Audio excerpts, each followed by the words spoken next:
All right, Dr. Anderson, thank you so much for being here today. My absolute pleasure. So let's start with before you became a pioneer in brain health.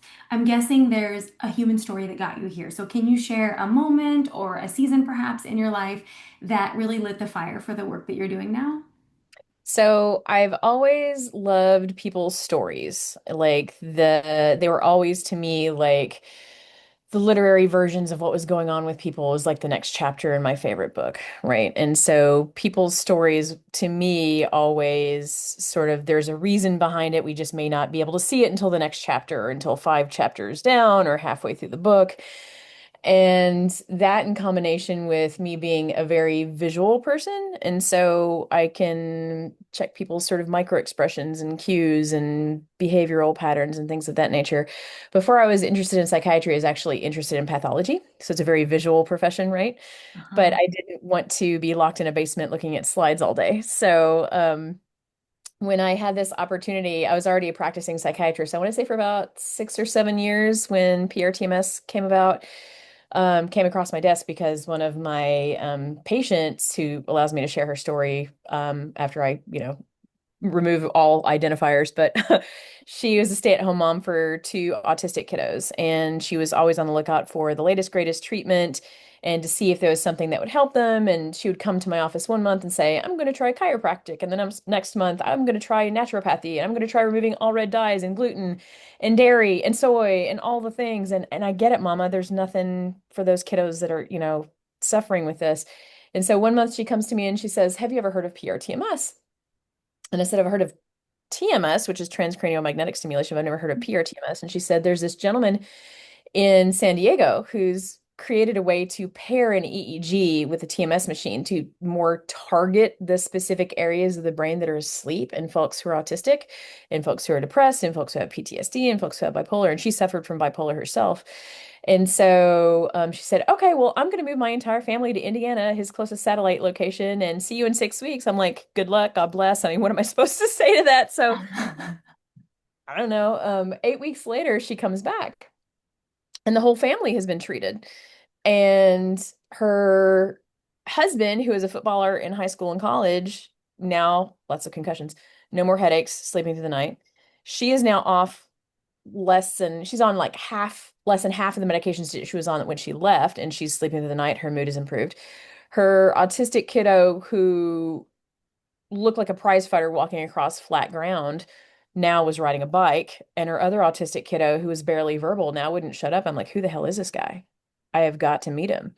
And so I did the first time in my entire life, I made a cold call in business and got a hold of Dr. Murphy's CFO in San Diego. And they flew their entire team down to meet me. And he showed me a video of his son, also on the autism spectrum, who went from being sort of invited not to come back to school to now he's like, I think a first or second year at university doing mechanical engineering.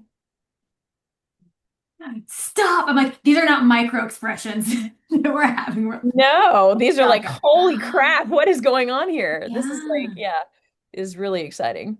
So, okay, I did not plan it this way, but I think the way the episodes are dropping, the episode before this was a woman from who has a mental health clinic and she does TMS and ketamine and other things. So we have just heard about TMS, but tell us what's the difference? Walk us through like what's the difference for a Sure. PR TMS and is there a different kind of ideal person symptom profile that PR TMS is designed for? Sure, absolutely. So TMS or transcranial magnetic stimulation was invented in the 1980s. It's sort of like a kinder, gentler version of ECT or electroconvulsive therapy. Like think of shock therapy, one flew over the cuckoo's nest, sort of like. And so ECT has been the gold standard for 50 plus years in psychiatry. When all else fails, we send them to the hospital, they get shocked, they come back. Sort of, it's a reset for all of the neurochemistry essentially, but we don't know exactly what we're resetting it to. So a lot of times there can be job time loss and there can be short-term memory loss and cognitive impairment with the ECT. Now, TMS, the idea was, well, if we could target a particular speed, let's say the average human adult alpha wave in their brain is 10 hertz, and that means that's the brain's sort of resting engine idle. we're awake and alert, but we're in like Zen contemplative meditative mode. Eyes are closed, you're awake, but you're not talking, you're not moving, you're just kind of that sort of situation. So if we can sort of target the treatment to 10 hertz, we can actually use a magnet to create a frequency. And so it's gentler. You don't have to go to the hospital. You don't have to be sedated. You don't have to be intubated. You don't have to lose job time, right? But it's going to take a little longer. It's going to take 6 to 8 weeks. And so this was FDA approved for treatment-resistant depression. Essentially, people who have hard to treat depression, who have tried and failed at least three antidepressant agents, didn't do well, had side effects, all the things. But the problem is it only works about as well as standard oral antidepressants do.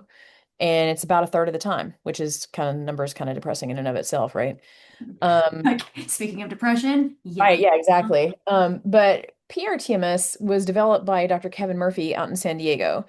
And what he has done, he has paired an EEG to do a couple things. One is 10 hertz is great for an average, but what if you run at a faster speed? What if you run at 11.5? What if you run at 9.2? Your brain may never get to 10, right? And so we're kind of doing this one size fits all treatment. If you went to your doctor with colon cancer, you wouldn't expect him to give you the drugs for breast cancer, right? You want something very specifically targeted to the colon cancer.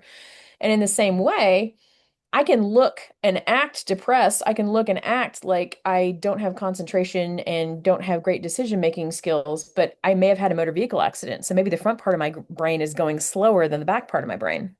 Mm-hmm. And so it looks like ADHD. So let's give them a stimulant. Well, it speeds up the whole brain.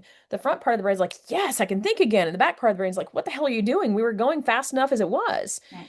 And so by doing an EEG, we can see one, how fast is your brain going? What's your sort of like computer's internal processing speed? Mm-hmm. And two, what parts of the brain need the most treatment?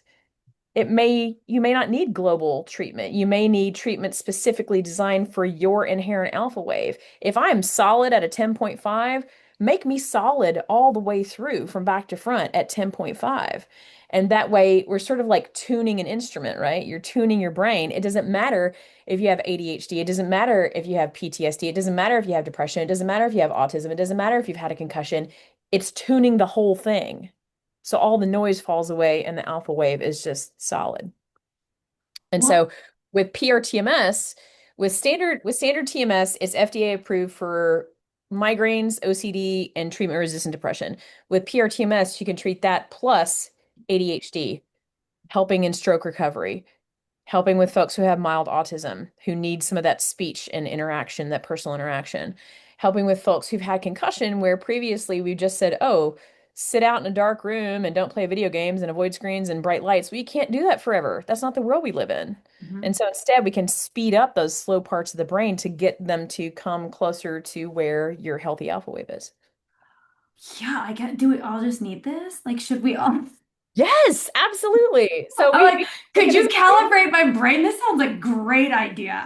It is Yeah. like Star Trek medicine. It is the coolest. Yeah. So I know Dr. Murphy uses it whenever he hops across the pond and comes back. He does a couple weeks of PRTMS on himself just so he doesn't have brain fog. Um, Folks who are experiencing perimenopausal symptoms and who are having difficulty with sleep and hormonal issues, it helps with sleep. It helps with anxiety. I mean, it's just a fantastic tool that can be Yeah. tailored specifically to your brain. Wow. Well, okay, so when you it was because when this is interesting because when you said to me, you are very visual, it's like, well, in psychiatry, that it's one of the few medicines where for the most part, we don't get visual. We're just going off symptom report and manifestation and such.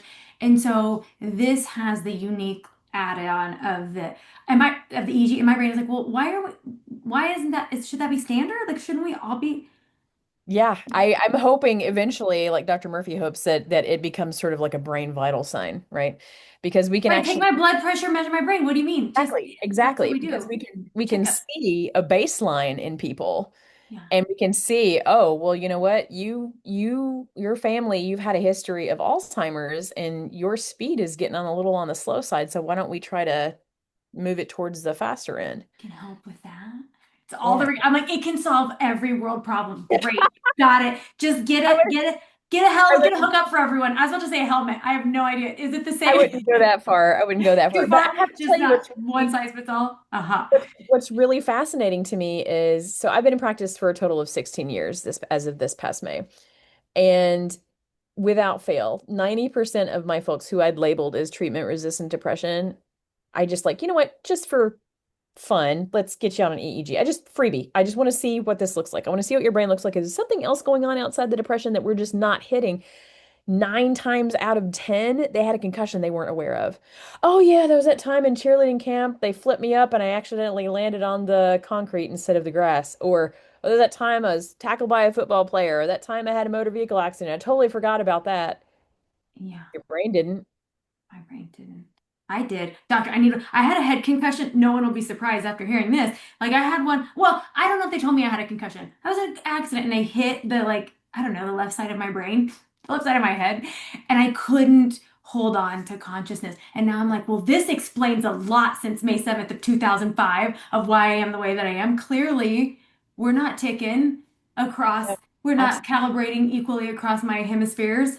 absolutely. So where do I find one? Where does one, okay, now this isn't just about me, Dr. No, Anderson. Where does everyone? to find the closest treatment site available to you, everybody can go to www.prtms.com and you can find a list of providers. Uh-huh. Okay. And is this something, again, I'm just hearing about it today, but is this something that is readily available or is it fairly niche? Yeah, your face is telling me no. Yeah. Yeah, not we have I think we have about 25 clinics up and running and more coming every day. But as of right now, so I'm in the Cincinnati, Ohio area. As of Uh-huh. right now, we are the only clinic who offers this in the state of Ohio or Kentucky.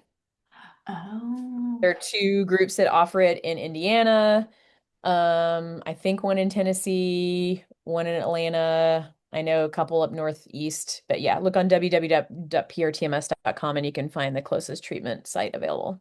So tell us, because you mentioned with TMS, that's a 6 to 8 week. And so with PRT, walk us through it, because if there are a few clinics, I wonder, are people like traveling to this and how does that work? If it's multi-week, what does that look like?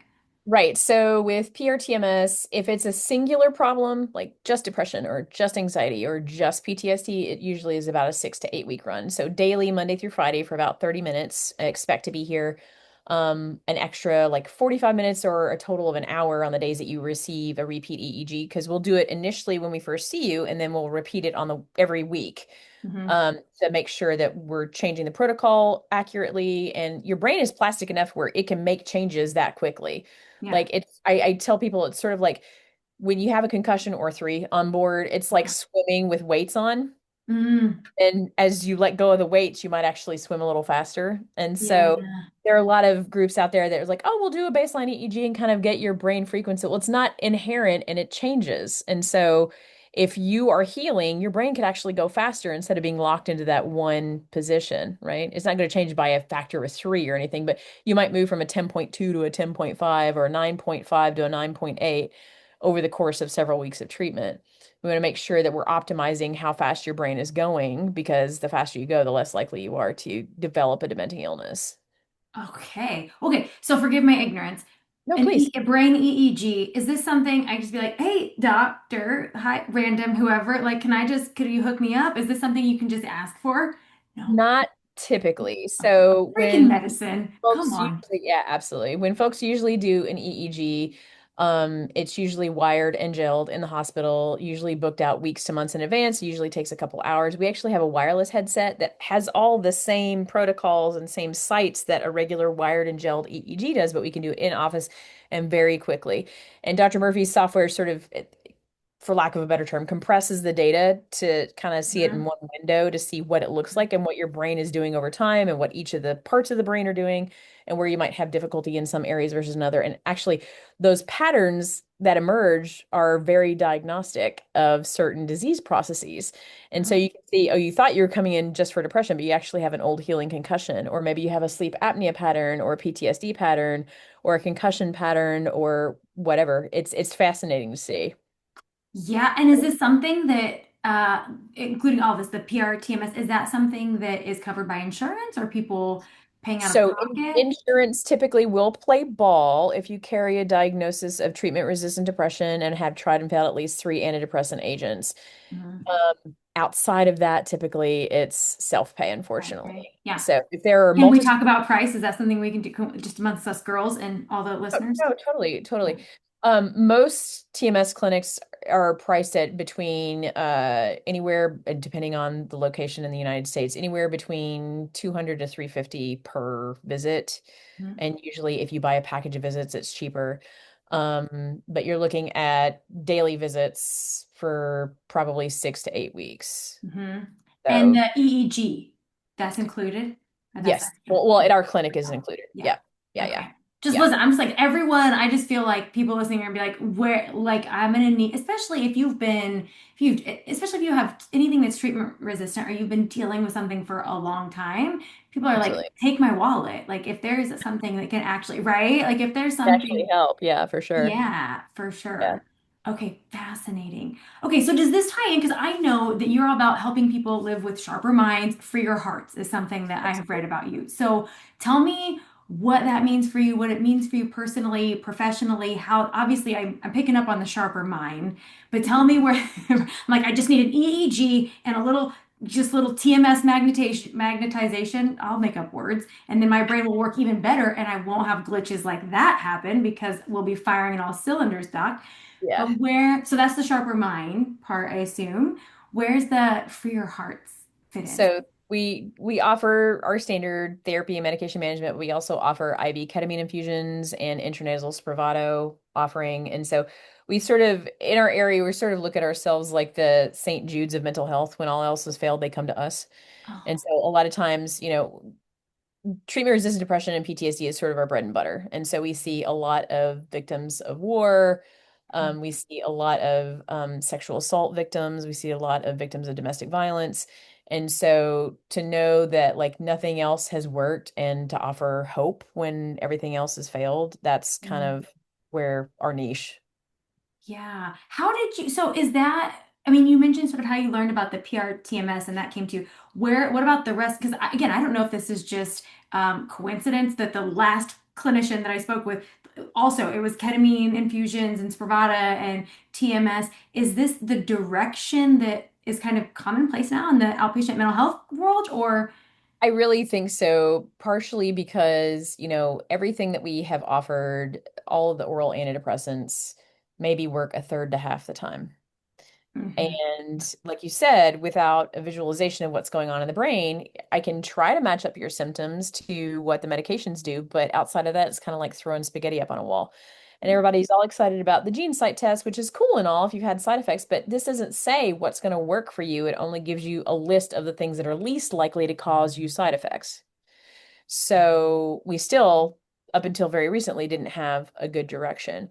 I think something that's really interesting and fascinating about both PRTMS and psychedelics, it opens up the field instead of us narrowly focusing on just serotonin or just norepinephrine or just dopamine. Spravato and ketamine, IV ketamine, focus on glutamate and the NMDA receptor antagonism. And this is not something that any oral antidepressant agent offers as of yet, right? And so this offers sort of a new pathway that won't take weeks and weeks and weeks. It can take minutes or hours or days, right? Mhm. And I think with the psychedelics opening up, I think too, it's really exciting because again, these are new pathways that we haven't previously explored. I do think there needs to be a lot of regulation because frequently folks come to, well, I'm microdosing mushrooms, and so that seems to be, I'm like, you don't even know what microdosing means, okay? You could have a Like whatever mushroom my best friend told me they did. you could have mushrooms. It's like, okay, well, I'm only taking a tenth of the mushroom, but if that mushroom has 100 micrograms of whatever psychedelic drug and this one has 10, a tenth of it is a power of 10 difference, right? And Right. so people don't even know what they're talking about when they say microdosing. It's Yeah. so I think there needs to be a lot of regulation, and I think there is a lot of room for growth and improvement, but I think it needs to be done in a very careful and methodical manner. I think the that psilocybin, some of the research has been really exciting about, I know in the Northeast and in California, a lot of their studies are showing something very similar to ketamine infusions in that it can kind of decrease the symptoms by 60 to 70%, which is equivalent to the IV ketamine infusions in 1 or 2 visits instead of 6 visits. But realize this one visit is also a 6 to 8 hour long journey, and you need to have somebody sit with you one to one who knows what happens if you start having a bad trip and how to lead you out of the bad trip and all the things. The staffing it requires is immense. The timing it requires is immense. And not to mention, because psilocybin works a lot like the serotonergic agents, like the SSRIs, you have to have a washout prior to using the psilocybin, or you run the risk of getting serotonin syndrome. And so, who is What do responsible? you to tell us what a washout is? Like So a that's what I'm saying. Who is responsible for the person yeah, when they're on a boatload of medications that aren't working well, and you take that away to whatever baseline functioning they were before? Who's liable for that time right.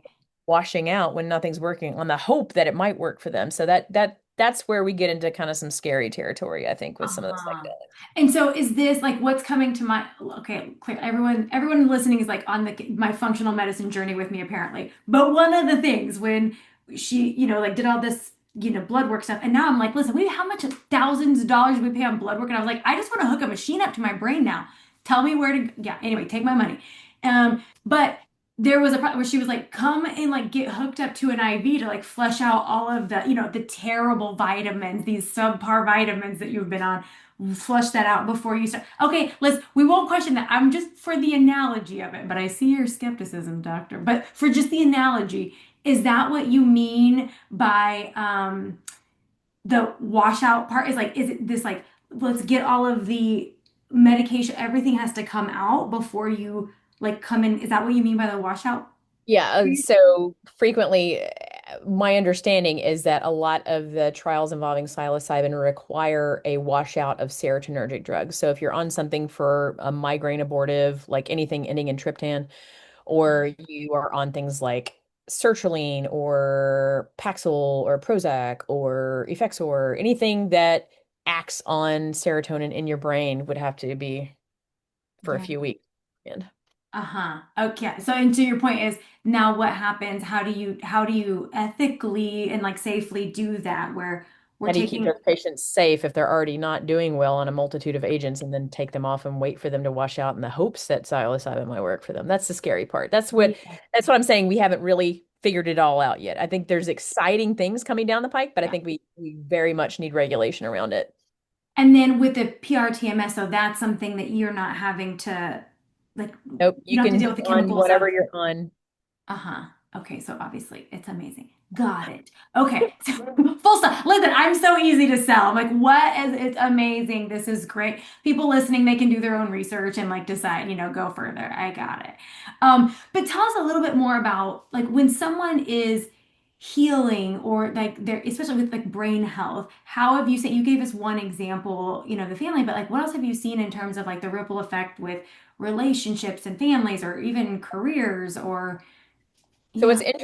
what's interesting, sometimes, people are complicated and they come to us frequently with more than one problem.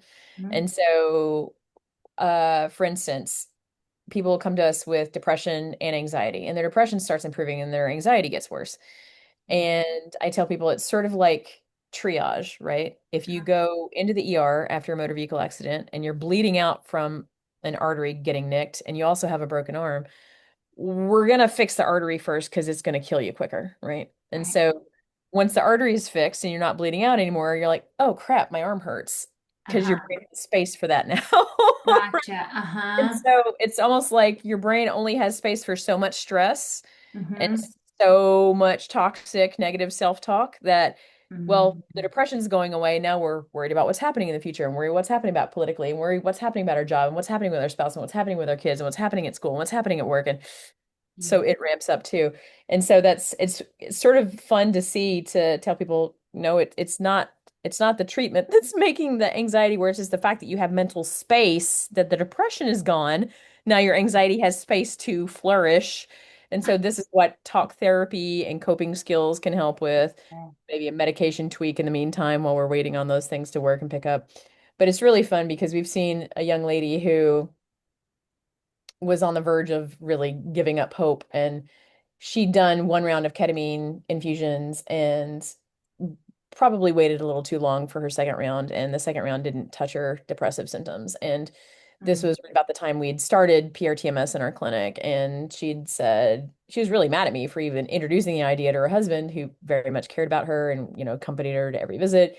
And she was actually pissed that we suggested PRTMS. She goes, "No, he needs to save money for my funeral." And she wasn't being dramatic. She was being serious. She was planning on ending her life. And so I said, "Give me 2 weeks. That's all." I asked, "Give me 2 weeks. Let's see how you Mhm. feel. You don't have to do anything. Peace be with you otherwise. I mean, just give me 2 weeks. But if there are changes in the EEG, changes in the neurocognitive exams that say that you feel better or you look better or acting different, then you are on the line for 6 weeks." And in 2 weeks, she was like putting makeup on and doing her hair and going to the gym. I'm like, "Yeah, you're staying for 6 weeks." And so she agreed to 6 weeks, and she went from planning her funeral to planning a second honeymoon with hubby. Oh, I'm not crying, you're crying. That gives me the weepies in my little nose tingles. Oh, yeah. Okay. So See, again, take my wallet. All right. Anyone. I mean, I don't have blessings. I don't have treatment resistant we depression, but that's also what a we story. also we also had a friend of mine who I knew him out in the community, and he was a survivor of 3 strokes. And he came in and got 2 months of treatment and was walking better and needed to take fewer naps and pretty much got off his stimulant for ADHD, was able to pay attention in conversation, and regained temperature sensation on the right side of his body after the stroke. And so he's like, "Okay, so I'm the guinea pig for my family. I'm gonna have my wife do it, who suffers with insomnia. She started sleeping better. I'm gonna have my son do it, who's on the spectrum." Now he needed quite a few more treatments. He was in it for the long haul for a couple of years, and he went from pretty much not acknowledging us at all. We could have been furniture in the room for all he cared, right? And Mhm. then about a month into treatment, he's like, "Hi," and he walked on by to the treatment room. I'm like, "Okay." And then about a month later, "Hi, Dr. Anderson." Walk by. "Okay." And then start conversations with me. And before Christmas, he asked his mom to help him bake an apple cake for his new friends at the Anderson Clinic. And when he came back from Christmas, he made eye contact with me and said, "Hi, Dr. Anderson.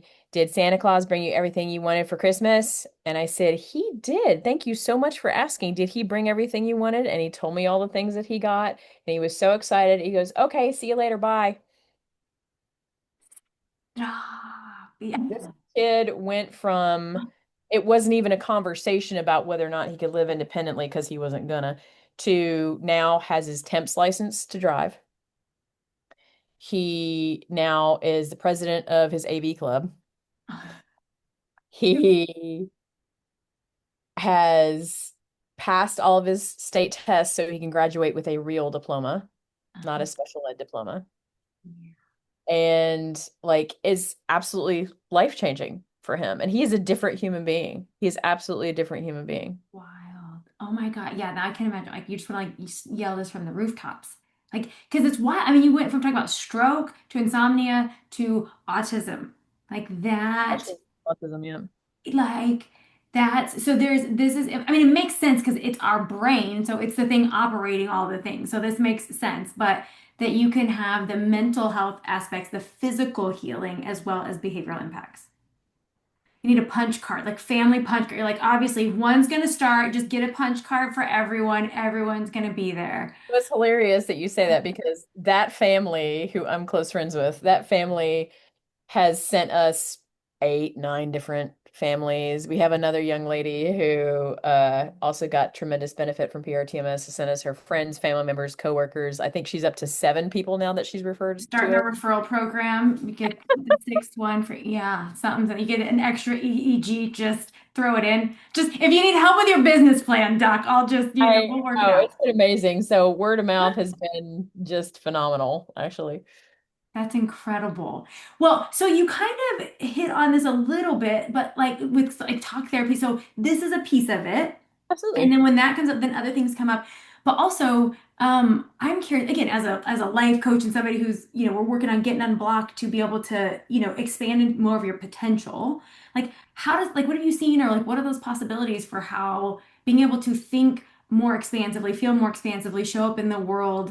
Um, Absolutely. So yeah, I think, so I said a minute ago that some of my bread and butter is working with survivors in PTSD, right? And so for so many years, I think we just didn't realize that people's nervous systems were so triggered and such in a state of fight or flight that they can't hear what we're saying. And the analogy that I give to people is nobody gives a crap what's for dinner if you're being chased by a bear. right.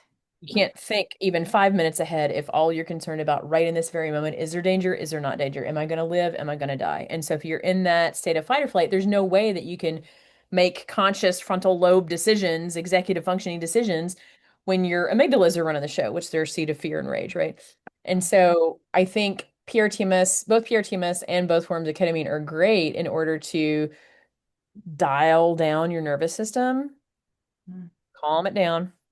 Let's derev our engines, right? So we're now in idle. Okay. mm, Now we're in idle, we can shift into whatever gear we want to go. And mm. so I think it's a lot easier to do psychotherapy with somebody when their nervous system is calmer, right? You can't get past survival mode. You can't get to the coping. You can't get to what do I do next? How do I plan for the future if you're right now in this moment worried about whether or not you're going to live or die? Right. Woo. Okay. So for someone who's listening and they're feeling stuck, they're feeling weighed down, and maybe it's not, maybe they don't have PRTMS down the street from them or ketamine, whatever. Like, what is that thing that you start to dangle? What's the little hope? If you want to be a hope dealer, doc, and you're like, okay, you're feeling stuck, feeling foggy, feeling weighed down. What's like one shift? Like, what would you invite people into? I think in this world, I think learning to be present in the moment Hmm. because I think it's a McDonald's fast food era. We scroll past things in 2 seconds if they don't catch our attention. And I think just being present and more grounded in the moment. And I tell people, especially again, my PTSD folks who are kind of living with their head up in the clouds and they don't pay attention to what's going on with their body. Hmm. If you don't have to take 30 minutes. You don't have to go to a guru. You don't have to go to a yoga class. You literally take 10 seconds 3 times a day. And most people eat 3 meals. Not everybody, but most people eat 3 meals. So 10 seconds prior to each meal every single day, breakfast, lunch, and dinner. Just check in with yourself on a scale of 1 to 10. Hmm. Morning before breakfast. How am I feeling? 1 to 10. One, I should probably be hospitalized. Or 10, I'm pooping unicorns and rainbows. Life could not get any better. Right. Cool And dust. so let's take today, for instance. I woke up, I was pretty much an 8. I had good sleep. I can't complain. It's a Monday, so I'm not a 10, so it's fine, whatever. But like at lunch, still an 8. Things are going great. Have a new student on board. Group brought us lunch. It was lovely. Teaching things are going swell. Things are going great. Not have to deal with stupid insurance companies today yet. Not knock on wood. But tonight might be a 6 because I get home and realize, oh crap, I have to do laundry. I have to make 3 calls and pay a bill and balance my checkbook and all the things. But sometimes you're going to be able to figure out why you went up or down, and sometimes you can't. And that's okay Uh-huh. because figuring it out after the fact will help you dial back eventually to knowing right now in the moment. You know what? You said that, my guts twisted a little bit, and I don't know if you're hitting on something that I need to work on or if maybe you need to rephrase. Can you tell that to me in a different way? Yeah. Like in the moment, in real time, instead of Mhm. holding on to resentments, holding on to bitterness, being angry, telling your friends, not dealing with it directly in the person. Like you can start dealing with your feelings in real time if you are present for your feelings in real time and I'm being so present. glad you fleshed that out. Yeah, right. Like I feel like I always have to disclaimer when I talk about any of that kind of like get into one of your 5 sentences for 10 seconds with like it can seem so like kindergarten, like so simple and remedial that you're like, your brain wants to be like, it can't possibly be as helpful as it is. And so I love the way you mapped that out, that when you do that, this is what it opens up. And then you gave us a real world example. Like even Dr. Anderson, who's a freaking doctor, right, is gonna go from an 8 to a 6, and like her brain's gonna wobble around a little bit. And you're like, yeah, hashtag human, right? It's And not you about eliminating. absolutely. And you start doing that 3 times a day, you're gonna find yourself checking in even more than that when you do it on the regular. Because Hmm. right now it's like, ew, why did that make me feel icky? Oh, you know what? He crossed a boundary and I didn't realize I had. Okay. Hmm. Awareness is key. well, awareness and then do something about it. But awareness is a really good starting point. Fairness is the first step, action is the second. We always forget the action, right? So, yeah. Double hitter. Yes. Yeah. Okay, amazing. So before I ask you my very last question, like please tell us, I know you gave us prtms.com. What is, in terms of like connecting with your work or important things that you would want to connect people to follow along on, where would you send people? So I would send them to either my TikTok, which is at Anderson Clinic Cincy with a Y, Okay. or Facebook, Anderson Clinic Cincy. And then we also do a podcast on what is it? On Apple and Spotify Okay. called Psych Waves, two words, Okay. PSYCH space waves. Okay. And you can find us online at www.andersonclinic.net. And if you happen to be in the Cincinnati area, you can give us a call at 513-321-1753. Okay, everyone, like phones are going off the hook now. Everyone's like, can you get me in? Look at my brain, please. Thank you so much. So for my very last question, Dr. Anderson, that I like to ask all my guests is, what does it mean to you to live an unblocked life? Mm, you know, I think unblocked completely is like absolute zero. You may never fully get there, but you can get pretty close. And I think that we're all gonna have things to overcome or difficulties, whether it's genetics or the family of origin or relationship dynamics or job stress. And I think if you can try to be aware of any one of those things, if not all of them, and how they're affecting you on the daily and actually work towards being better and doing something about it, not just recognizing when things are kind of going downhill, but working towards doing something about it. I think that is going to be huge just in your own growth journey, but also to help those around you, your friends, your family, your sisters, your brothers, your mom, your dad, your cousins, your neighbors, your kiddos who are watching you and watching you struggle and watching you be human and recognizing that we're all trying the best we can. We're all trying the best we can. That's amazing. And also, as like a walking flight attendant analogy is all I can think about. Like, if you show people taking care of yourself, you can show up differently for them and they see you modeling it. And so let the analogy run its course. Yeah, you can't pour from an empty vessel. That, all of that. Yes. Well, thank you so much for your time, Dr. Anderson. This was really helpful. I'm going to go find an EEG immediately. I don't know. I got to have a friend somewhere that's got If one. you wind up in Cincinnati, we will offer it to I'm coming to Ohio. Listen, I'm from Iowa in grad school. People are like, are you going back to Ohio, Idaho, Iowa? Okay, those yes. eyes and All forehead. those One of those vowels. flyover states. Exactly. So listen, I'm not above Ohio. That's amazing. Well, thank you again. Thank you so much for being here. I really appreciate this conversation.